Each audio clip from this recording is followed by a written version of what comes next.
Sudah pernah saya jelaskan. Rasulullah SAW adalah guru kita. Sepakati dulu poin ini. Tidak ada guru bagi umat Islam siapapun yang syahadat kecuali Nabi Muhammad SAW. Ini disepakati dulu. Semua dai dan ulama adalah pewaris beliau. Artinya harus mewariskan ilmu yang beliau ajarkan. Apa yang diajarkan itu yang disampaikan ke umat. Yang tidak diajarkan mereka larang agar dikerjakan. Kan begitu mestinya. Ini kaidahnya dulu. Masalah kasus ada orang imam pimpin doa setelah sholat. Jangan dibahas doanya. Doa adalah ibadah. Tapi begini, sebelum anda kerjakan satu ibadah, tanya. Saya mau ziarah kubur. Jangan ziarah kubur sebelum anda tanya. Bagaimana Rasulullah SAW ziarah kubur. Agar jangan anda buat-buat ziarah kubur itu. Adanya orang taruh kembang di kuburan, siram air, buat batu nisan, pasang lampu, baca zikir-zikir di sana. Karena dia mau ziarah kubur semaunya sendiri. Tidak bisa. Anda muslim, punya kiai, punya Rasulullah SAW. Suri toladan kita. Uswatun hasanah. Tanya Rasulullah ziarah kubur bagaimana. Rasulullah SAW dalam hadis Bukhari menziarahi kubur Baqi. Datang, memberikan salam, mendoakan mereka, pulang. Nggak ada lagi yang lain. Nggak pernah Nabi SAW bawa kembang, siram kuburan karena sudah kering. Padahal Madinah panas 50 derajat, pecah-pecah tanahnya. Ada istilah di Indonesia kalau tanahnya pecah, kesian lagi diazab di bawah, kasih air, kasih kembang biar wangi, biar ditaruh kembang yang paling mahal. Kalau dia ahli maksiat tetap disiksa di bawah gitu kan. Jadi nggak bisa itu patokannya. Mau sholat, jangan pernah sholat dulu. Tanya Rasulullah sholat bagaimana, belajar 5 menit bisa. Oh rukunya begini, sujudnya begini, sama. Baru Allah terima. Tujuan Nabi SAW diutus untuk apa? Untuk dicontohi, diciplak hidupnya. Cara makannya, cara tidurnya, berpakaian, bahkan cara jalannya saja. Para sahabat contohnya, Nabi jalan begini. Bukankah ada hadis yang mengatakan sahabat berkata Rasulullah SAW kalau jalan seperti orang turun dari bukit. Mereka sampai membahasakan itu. Rasulullah pernah keluar kepada kami menyisir rambutnya dengan rapi ke arah sebelah kanan belakang. Ditunjukkan, gitu kan? Rasulullah SAW menyukai ini. Rasulullah SAW memakan dengan cara begini. Diajarkan kepada kita semua agar kita contohin. Yang jadi masalah bagi kita ini, kita selalu mau buat apa-apa yang tidak diperintahkan oleh Nabi SAW. Selalu alasannya baik. Sekarang kasus berdoa setelah sholat. Doa adalah ibadah, nggak ada masalah doa. Tapi kalau kita mau ikat antara sebuah ibadah dengan ibadah yang lain, tanya dulu. Rasulullah pernah ikat nggak? Pernah pertemukan nggak? Ziarah kubur dengan baca Quran. Ziarah kubur ibadah, baca Quran ibadah. Pernah nggak Nabi baca Quran di kuburan? Itu tanya. Nggak ada riwayat Nabi SAW pernah baca Al-Fatihah untuk orang mati atau baca di ayat Al-Quran. Datangkan dalilnya coba. Nggak ada satu hadis pun menjelaskan masalah itu. Lalu kenapa anda buat? Oh karena saya mau buat ibadah. Baik ibadah yang Nabi ajarin. Salam, doain, selesai. Jangan lebih daripada itu. Masa anda lebih pintar dari Nabi Muhammad SAW? Habis sholat, memang paket yang Nabi tawarkan, yang beliau selalu kerjakan adalah zikir. Setelah sholat, dengan zikir sholat yang sudah masyhur, istighfar, kemudian baca Allahumma antas salam, sampai membaca ayat kursi, al-ikhlas, al-falaq, an-nas, baca subhanallah, alhamdulillah, Allah akbar 33 kali, sampai terakhir baca, digenapkan la ilaha illallah wahdahu la syarika. Selesai itu semua hadis Nabi SAW menjelaskan setelah sholat, Rasulullah SAW langsung berdiri. Memang beliau tidak pernah berdoa habis sholat waktu itu. Memang begitu. Bukan doanya yang jadi masalah, bukan. Karena Rasulullah tidak kerjakan, jadi kita tidak kerjakan. Saya tekankan dalam pengajian saya, kalau anda punya hajat berdoa, berdoalah setelah sholat ba'diyah. Insya Allah aman. Karena sudah lepas dari paket yang Nabi tentukan. Selama Rasulullah SAW sudah mencontohkan dan memerintahkan sebuah perbuatan, ditentukan tempatnya, jumlahnya, waktunya, jangan pernah dilanggar. Habis sholat bacalah subhanallah 33, alhamdulillah 33, Allah akbar 33. Jangan anda bilang saya bisa baca 100. Loh, Rasulullah suruh 33 kok. Ditentukan, jangan lebih pintar. Nanti setelah sholat, jangan ikutkan dengan paket rangkaian sholat ini. Di luar waktu sholat anda membaca 100, silahkan. Karena nggak ada penekanan di situ. Kalau ada penekanan waktu, tempat, dan jumlah, jangan dibantah. Anda pengikut Rasulullah atau bukan gitu kan? Harus jadi jelas. Yang membuat umat ini di Indonesia juga jadi masalah sekarang karena mau buat sendiri. Semaunya sendiri. Kenapa akhi, kenapa Pak Kiai, kenapa Habib, kenapa Ustadz, kenapa buat ini? Bukankah Rasulullah tidak mencontohkan? Oh nggak apa-apa, ini kan baik. Loh, kalau semua orang berkata seperti anda, apa yang tertinggal dari agama kita? Kira-kira apa lagi yang tertinggal? Nggak ada kemurnian agama karena semua orang mau buat semaunya. Gitu kan? Semaunya sendiri. Pindah rumah, baca berzanji. Apa itu berarti sejarah Nabi? Kenapa baca berzanji saudaraku? Rasulullah untuk pindah rumah pernah baca-baca gitu nggak? Nggak pernah. Kenapa dibuat? Anda muslim bukan? Muslim, ya saya harus ikuti. Kalau tidak akan terus ini mengakar nih. Anda buat satu bid'ah sekarang, bid'ah itu lawannya sunnah. Anak Anda akan buat 10 bid'ah, cucunya akan buat 100 bid'ah, akan banyak bid'ah merakar di masyarakat, dan agama akan ditinggalkan. Kemurnian sunnah akan hilang, gitu kan? Ini bahaya.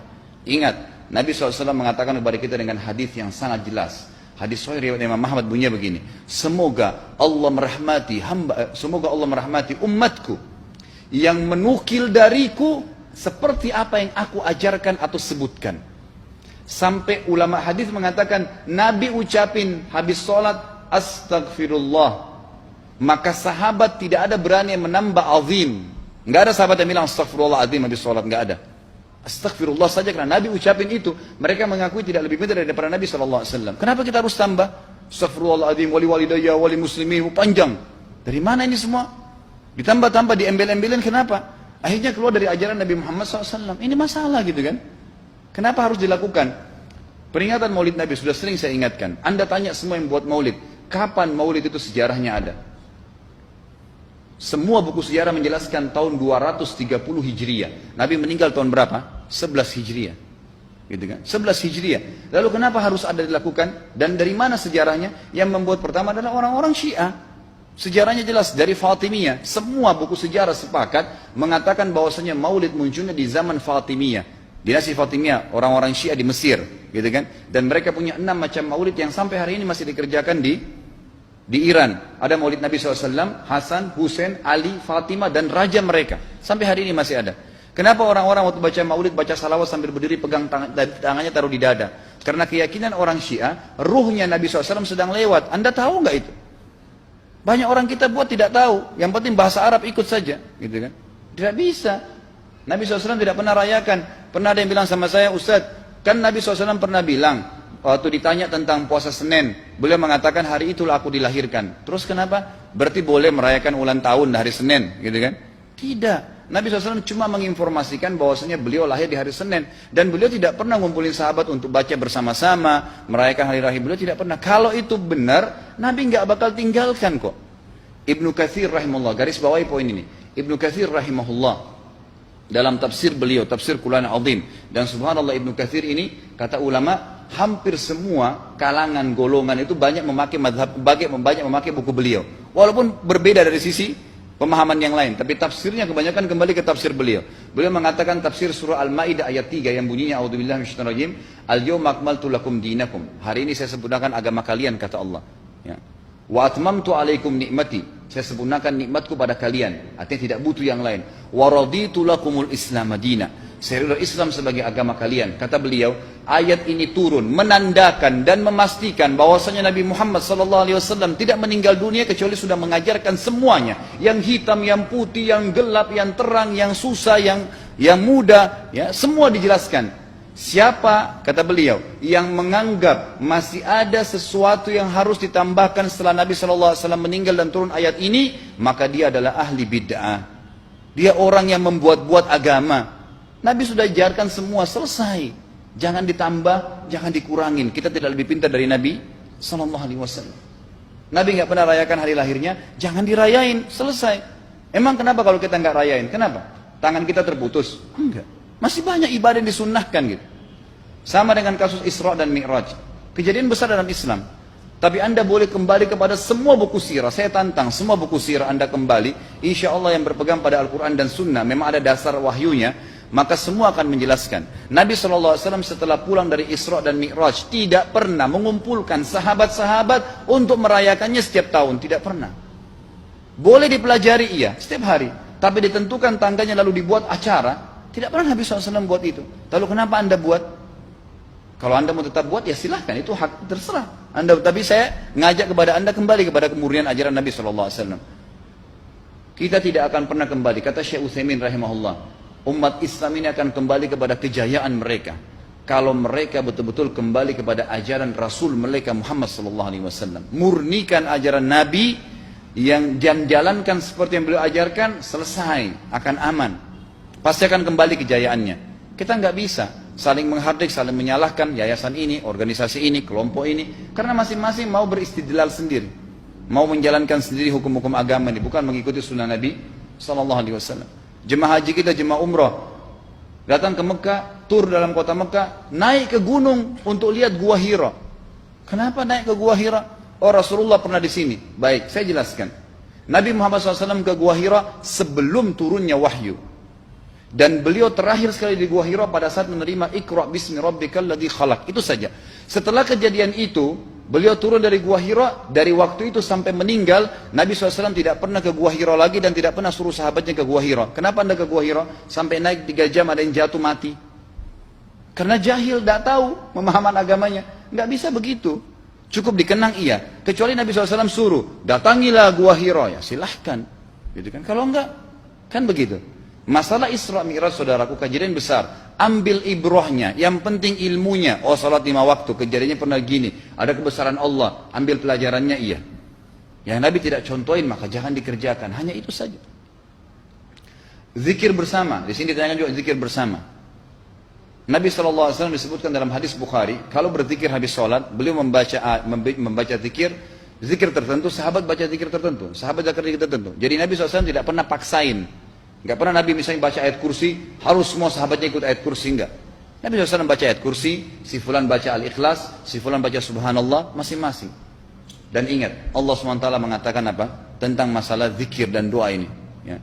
Dikatakan, ya, kita harus berdoa kepada Allah, ya, wadunal jahri minal qawli bil gudui wal asal, wala takum minal ghafilin. Berdoalah kalian, berzikirlah kalian dengan doa kalian, dunal jahr minal qaul, tidak dengan teriak-teriak. Allah berfirman dunal jahr, tidak teriak-teriak, ya. Dan janganlah kalian menjadi orang-orang yang lalai. Makanya pernah ada sahabat, waktu Nabi SAW berkata begini, dalam hadis Bukhari juga, waktu pulang dari salah satu perjalanan, kalau kalian sedang menukik, kuda unta lagi menukik, bertakbirlah, bilang Allahu Akbar. Kalau kalian sedang turun, menuruni sebuah lembah, bertasbihlah, bilang subhanallah. Ada satu sahabat badui, orang dari padang pasir, semangat dia jalankan sunnah Nabi. Waktu kudanya lagi naik, Allahu Akbar, dengan suara keras dia teriak. Jalankan sunnah kan? Tapi teriak ya. Apa yang terjadi? Nabi SAW panggil, ditepuk pundaknya, Nabi mengatakan, pelankan suaramu. Zat yang sedang kau panggil tidak tuli. Allahu Akbar. Cukup. Ada apa? Kecuali di medan perang lain nakutin musuh. Gitu kan? Untuk apa takutin kuda sendiri? Nggak perlu, gitu kan?